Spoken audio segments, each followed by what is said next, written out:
The reason why I want to do something a little different this week, and Mercedes, I think you would agree with me. I haven't run this past you yet, this thought, but I think you'd agree. You were on vacation mode, so you're in an unusually buoyant and effervescent and friendly and flexible state. She's still in vacation mode. It's true. It's true. It's so colorful, too. I should send you away on vacation a lot more because it's so much better when you get back. I'm in agreement. All right, but let's hear this idea, Here's the thought. The thought is this. I really believe that the way in which the clickbait news cycle, especially because I do Flashpoint, I do news, I do daily analysis, and people look to me for the what's going to happen type stuff, whether it's with gold or money, economics, politics. So here's the deal. It doesn't matter what happens.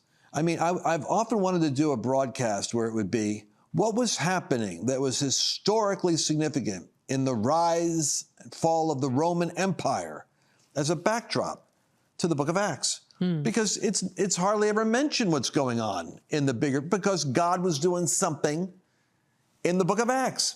So here's the question for you. What is God calling you to do with the backdrop of all this other stuff going on? Don't get lost over there. What are you supposed to be doing? Because you might actually be missing a moment because you're not capitalizing on your assignment and what you're supposed to do, because we get sucked into the vortex of all kinds of current events. So we were talking about Jesus was talking about stewardship. And one of the unique words that is used in the Bible that we quote, and I think we don't understand what it really says. Jesus says to his stewards, he gave them money, gave them talents of silver, and he said to them, occupy till I come. And I thought that occupy is be a cultural presence, be a voice for righteousness, be salt and light. That's how we teach it. But what actually does the word occupy mean? And so Mercedes will tell us, what does that word occupy mean? Occupy. Oh, that's really interesting, Lance. I think it means to, which you told me before, is to buy and sell, is to actually trade, do business, be a part of the culture that you're in. Think about that, folks. And that's right, Mercedes. You did pay attention when I said that. I did. I listened to the lesson between the breaks. The word occupy means, it was a commercial word. It meant engage in profitable transacting. And the reason why that's so important is because your being able to engage in profitable transactions is part of the metrics of how you level up your stewardship. You should take the opportunity you have and create a bigger one. You should take the resource you have and multiply it. You should take the influence you have and expand it. That's what the word occupy actually means. It means transact business till I come back. And that ought to tell you something, that till Jesus comes back, the entrepreneurial spirit is going to be alive in the kingdom of God, because we're called to transact and increase. I love it. All right, guys want to take a look at this 7mmastery.com is where I think we're going to have the domain. But you can go to lancewallnau.com/mastery and get the content. And maybe we'll just be able to make this the preamble to the course, so you guys can take a look at it for yourself, or at least look at a sample of it right now. 90% of Christians are kind of like the Old Testament Jews. 10% of the body of Israel were Levites. Now, coincidentally, I happen to be a Levite. My bloodline, my father's side of the family are rabbis and Levites. So I understand a little bit about this almost instinctively. The teaching gifts, apostles, prophets, evangelists, pastors, teachers, they teach the tribes of Israel. But the tribes of Israel, 90% of them, aren't supposed to be replicating their life in the pulpit or in the synagogue. They participate there, but they go out into their vocation. In their vocation, they expand the borders of Israel. They occupy the area of the Amalekites, the Hivites, the Jebusites, the Canaanites. It works in the Old Testament because they're going out and they're literally taking territory to be occupied by their people and their faith. When the New Testament comes along, Jesus tells his disciples, go into all the world and preach the gospel. Make disciples of nations, teaching them. If you could see the parallel, it's that we don't go out and subjugate by conquest. we do go out in spiritual warfare and bring every thought captive to obedience to Christ. That's the New Testament version. But we're foggy on this because still the most ardent and devoted believers would like to leave the world, as I did, left corporate America, left business, in order to go serve God, which sounds like the right thing, so that we could be dedicated to God as God's ambassadors, revivalists, soul winners, ministries. And remember, 10% of the body of Christ is called to that full-time capacity. And yet 90%, the way we do it now, are spectators funding the 10% who theoretically will change the world. How's it working? It's not working. As much as I want to be optimistic about the future and say that there are great days ahead, and I have a lot of pressure on me to say that a lot because it's what people want to hear. I want you to be able to be ambassadors of faith and good news, but I want you to know the lay of the land and see what exactly is happening. Jesus gave his disciples some sometimes foreboding premonitions and prophecies of the future. He says, look, there's going to be wars and rumors of wars and famines. And he didn't say it's all going to be okay. He said it's going to be like this, but see that you are not troubled. For these things must take place. I've got a plan. So the real thing that Jesus said is remember, and he literally says this, and remember when these things happen, I told you. Why?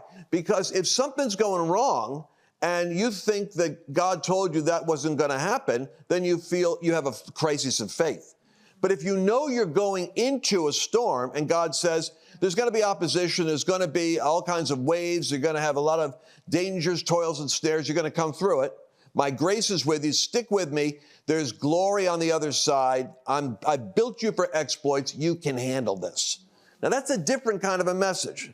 And I think that the wake-up call for me probably came from my own daughter and her girlfriend. It was Joy with her girlfriend, Hannah Fentress. And I can remember giving my daughter and her friend, my thinking on what was coming because I could see the Seven Mountain message was more important than I thought, that it really lays out, you could say, Israel, we're like Joshua, and the seven mountains is this, literally in the Deuteronomy, it says, you are going up against seven nations that are greater and mightier than you, but I'm with you. And so I'm looking at those seven mountains. Look at the media mountain or the academic mountain. Oh my God, it's formidable. It's for us to think that it's going to be an easy thing to change is naive.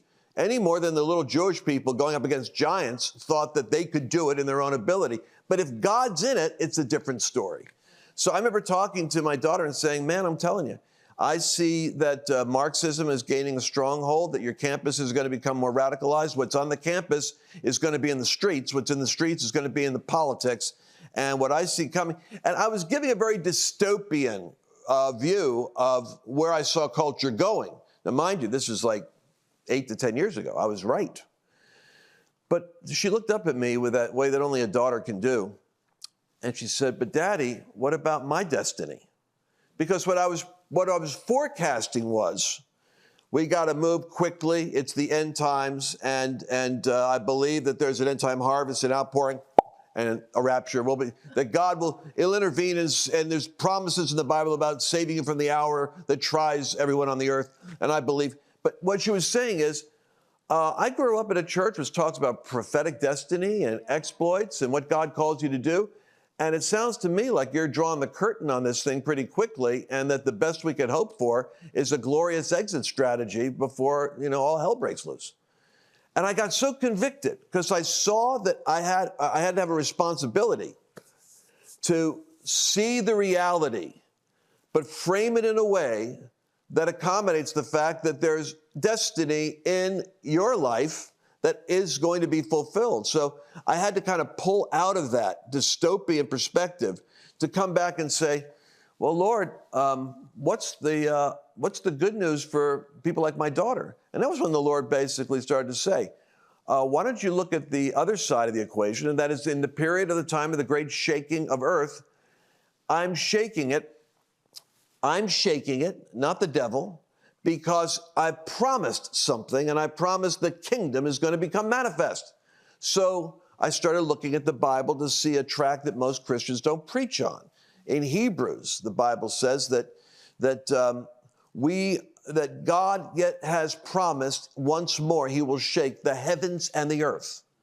And this opened up a whole new theology for me. I preached it at one of Andrew Wommack's conferences recently in Phoenix, and he got up and endorsed it, basically said, I agree with him. I agree. So it's not often preached, but it's logically is the next step is, what shaking are we in? We're in a period of time of vast instability. Things are, you feel it. Revolution is in the air and upheaval. And you're looking at bizarre things that are being cloaked with power. Transgender ideology being literally put into office with candidates. And you're looking at that going, is that where the future is? Well, the shaking is something which I'm going to talk about right now in the Seven Mountains context. It's something God is doing. But it's a shaking to remove hindrances out of the way for the advancing of the kingdom of God. And that's a different take than most people have. I'm not asking God to stop what is inevitably going to happen, because Jesus said to his disciples, these things must take place.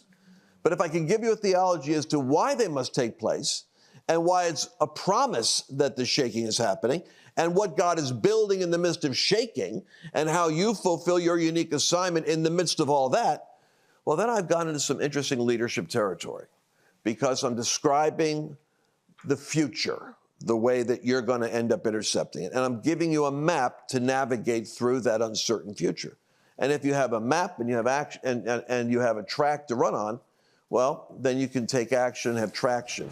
You know, at some point in my life, people started coming up to me and saying, how much for your illustrations? It's kind of like a Picasso. I just got done doing a teaching here, and it's like all this impressionistic artwork. The reality is, God is giving us downloads now. Those of us that are called prophetically to equip the body. There's an open heaven of insight, expediting revelation and information coming to the church world to take territory. Many of you have been wondering, when am I going to see the breakthrough? Well, we're discussing here the force of favor, divine appointments, prophetic vision. I want to take this teaching and put it into your hands. I want you to have the very most powerful, most recent, updated technology to be able to apply the supernatural to the assignment that God gave you. We're calling this the 7M Mastery Series, but you can get access to it at lancewallnau.com/mastery. lancewallnau.com/mastery. Let's start with an interesting quote. I got a really well-worn book here, and it's a book by James Davison Hunter. I like books, prefer them to digital, because I underline in different colors. So when I do in different colors, I can literally see, if I go a second time or third time, I'm looking at kind of like what are the ideas the Spirit of God is impressing me with? And Hunter caught me with this. He says, to understand how to change the world. Now, this guy's a scholar, so he's a recognized scholar in our Christian camp. He says, to understand how to change the world, one must begin with an understanding of what is to be changed. In short, everything hinges on how we understand the nature of culture. So when we talk about changing the world, Christians use this language all the time. But to a really discerning person, you have to ask yourself, well, what has to be changed in order to change culture? And you can find a range of opinion about culture these days, but one perspective on the matter has gained predominance in the public imagination. And this view is echoed by politicians and their campaign rhetoric and reinforced through popular media. The substance of this view can be summarized something like this. The essence of culture is found in the hearts and minds of individuals. It's what we call values. Values are moral preferences, inclinations toward or conscious attachment to what is good, what is right, what is true.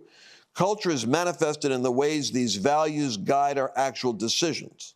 We individuals are making those decisions all the time about what we do, how we spend our money, how we spend our time, etc., how we raise our children, where we worship, what we worship, whom we worship, and so on. But this view of culture is made up of the accumulation of values held by the majority of people and the choices made on the basis of those values. By this view of culture, everything is made up by this. So here's what he's saying. He's saying that, and this is typically what I taught too, and you could be thinking the same way, that you know what culture is? Culture is the collective sum total of all like a big stew of the collective values of the culture of people, of individuals. If we could just get individuals to turn their life over to different values, we can shift the culture. And this feeds very well into our theology of, if we have evangelism and a great awakening, we'll have a lot of people saved. If a lot of people are saved, then certainly that will change the culture. Now, I was operating from that premise. And this is why I only wrote 2 books. The other guys have written 20, 30 books. But I was wrestling with one subject, and that is like, what is the real paradigm for Christian engagement in culture? And what is the actual context for destiny to be fulfilled in the future? And my assumption was, if we have a great awakening, an outpouring, enough prayer, enough revival, we can see move of God, souls will get saved. If enough souls get saved, the culture will change. And I dare say, if I was to survey you, most of you are probably assuming the same thing. Most of you that are watching are believing the same thing. I thought that way. Hunter, as a scholar, blows it up. He says, this is the prevailing view, and it's almost entirely false. And then as a scholar, he explains why that isn't the case. But I want you guys to catch how this works, because it goes to the 7 mountains a little differently than people think.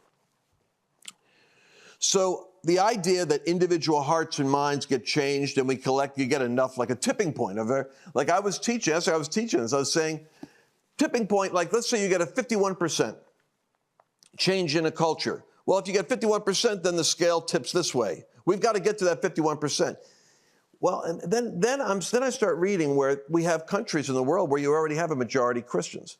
In America, for instance, as Hunter says here, how large do you really think the LGBTQ community is? It's popularized. No doubt a new generation is all identifying with it. But when he wrote this book like 10 years ago, he said it's 3% of the population.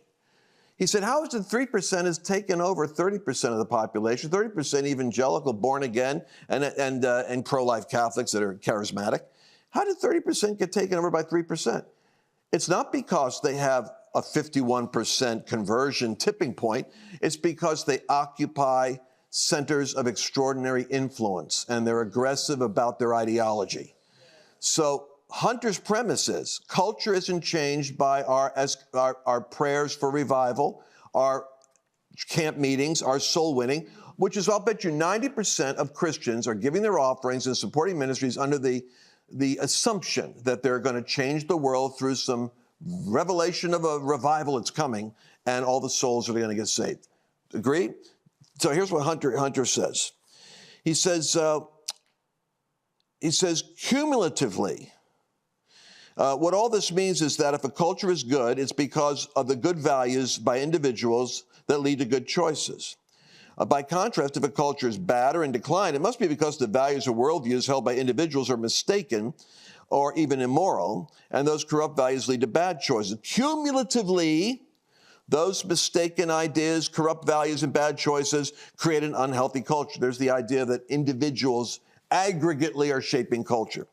And he says, Chuck Colson's book, How Now Shall We Live, has been particularly influential in Christian circles in promoting the perspective, and that is this perspective. One illustration he offers to explain how worldviews work is the case of secular evolutionary theory.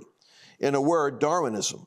Colson argues that our views of our origins profoundly shape our understanding of ethics, law, education, even sexuality. If humans are the products of evolutionary forces, then morality is nothing more than an idea that appears in our minds when we have evolved to a certain level. If Darwinism is true, there is no divine law or transcendent moral order. That's the reason why the whole evolution thing is significant, because it's the premise for whether or not there's any validity to man made in the image of God, and whether any of that has a credibility. Yet Darwinism, Colson explains, has a variety of empirical and scientific problems with it. Most importantly, secular evolutionary theory cannot explain the irreducibility of the complex structure in nature. The point is that he's going on here is that you could say that, as Hunter has here, he says scientific community isn't all in consensus on evolutionary theory either. It's presented as though it is. He said, in fact, you still have a consensus among them that there's plenty of room for other theories, but you don't hear it. The point is, if a minority of people have a belief in evolution and the majority really don't embrace it, and even in the scientific community they have a lot of debates about exactly what they're talking about, how is it that it's the prevailing ideology? It's because it's been embraced by the institutions at the universities. And the moment the universities embrace an idea, it goes viral into the system because it's reinforced as though it is reality. What Colson basically says here, or what Hunter says, is that there is a way in which evangelism happens, but it happens through the high places that are transmitting the influence over culture. So let me just stop and break that down. For me, the analogy would be like an airplane. If you have an airplane, the cabin crew, when Al-Qaeda takes over, they got to get into the cockpit, lock the door, and crash the plane. The entire plane is being led. Basically, you got 300 people on a plane, but 3 people are going to determine where the plane goes. It's the people that are in the cockpit. Add to that 2 or 3 people that have the microphone outside the cockpit, and you've got control of the airways and the navigation. To me, this is why the idea of 7 mountains is so critical, because we keep on focusing on a bad strategy to convert hearts and minds while we're missing the cockpit and the intercom. So meanwhile, the cockpit's taking people somewhere, and the intercom is propagandizing them into a new direction. Does this make sense to you? So the idea of what we're up against then makes a lot more sense when we think about we lost the culture war because we never properly defined how to fight it. We've been fighting a great awakening, prayer movement, soul winning, revival church mentality. So let's go over here and see, how that looks with the 7 mountains concept. Remember what I said to you earlier for how nations are shaped. We're going to go to the idea of nations in a bit. But if we take the church mountain over here, the theory of the case has been, and I've been kind of like hostage to this for my whole life, is that if we have a revival, which by the way, not knocking it, but remember the 10% of the Levites that make up this particular synagogue over here, this is where the temple and training is, 90% of you are going to be going out into these areas. Even me, I came out of the business mountain full tilt into this, and I got sent back out and dispatched to do what? Media. Why do I have to have a secular media company? Because the only way I can reach the audience and the harvest out here is to grab my own intercom and talk to who I can. So I got like 10 million downloads now. I think that it's possible that we can do other media, but I'm over here now going into the business mountain. I'm working over here in the media mountain because when I was over here, I was just talking to Christians. Now, if you've got your TBN show, that's great. Christians do need edification, exhortation, and comfort. But I can tell you right now, Gabe will tell you, guy in our audience, that the secular audiences are not going to the Christian channels to go get information on life, lifestyle, and difficult choices. The Christians go there. So if 90% of the body is called to go into all the world, the way that we've interpreted this, and tell me if I'm not true on this. We've interpreted this from the paradigm of the revival and soul winning, which is obviously important. I mean, it's critical. But the revival, soul winning, and church planting movement, this is where, I'll bet you most of our money and energy goes in the church world. It's going here. So when we go into all the world, what do we think about doing? We think about planting missionaries into these places. In other words, we think about replicating the same problem we've already got, a separated church from culture. And we go plant a missionary, or we have an evangelist. And then we have flags in our sanctuary of all the places where we support what? We support this focus. And then we wonder why nations are getting worse and culture isn't changing. Well, the paradigm is flawed. The paradigm, so I came from the world system into this, pastored for 20 years, and while I'm there, working on, we need a move of God, we need a revival. And I mean, I've been in the revivals of Toronto, Rodney Howard-Brown. Kim Clement was in my church on a regular basis. We had a tremendous watering hole of revival activity. We had visitations from God. But I never saw Providence, Rhode Island change. I never saw New England change, because my theory of the case was, if we could just break through this spiritual realm and bring heaven down here. It would suck the whole world into a great awakening. Jonathan Edwards, move of God. But when I met with John Arnott in Toronto, where they had the Toronto visitation. He was very honest with me. He said, everything we had here, millions of people came through. Didn't change Toronto. Go to Pensacola. I'm going to be there with Flashpoint. We're going to be in the sanctuary that was hosting a revival for 5 years. Pensacola didn't change. Toronto didn't change. The Azusa Mission may have changed Christianity around the world, but the Azusa Mission didn't change Los Angeles. Does it make sense to you? And your generation has to ask the question as to whether or not something's flawed in how we approach this. And I would suggest to you that by having our money and our finance and our energy all focusing on somebody reaching the world for Jesus and not realizing that what we're called to do is we're called to go into all the world, that it's not talking about going into different nations and planting a church. It's talking about going into different systems once the church is planted. Wow. We go into all the systems.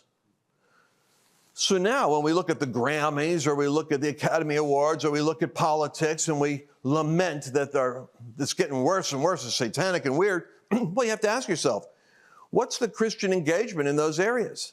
To what degree do we celebrate arts as Christians? To what degree are we making movies that aren't just overt Christian movies about getting converted, but movies about poignant life themes that, life is like 90% of life isn't all about, your prayer life. It's about what are you going to do with your finances and with your kids and with your managing your life's choices.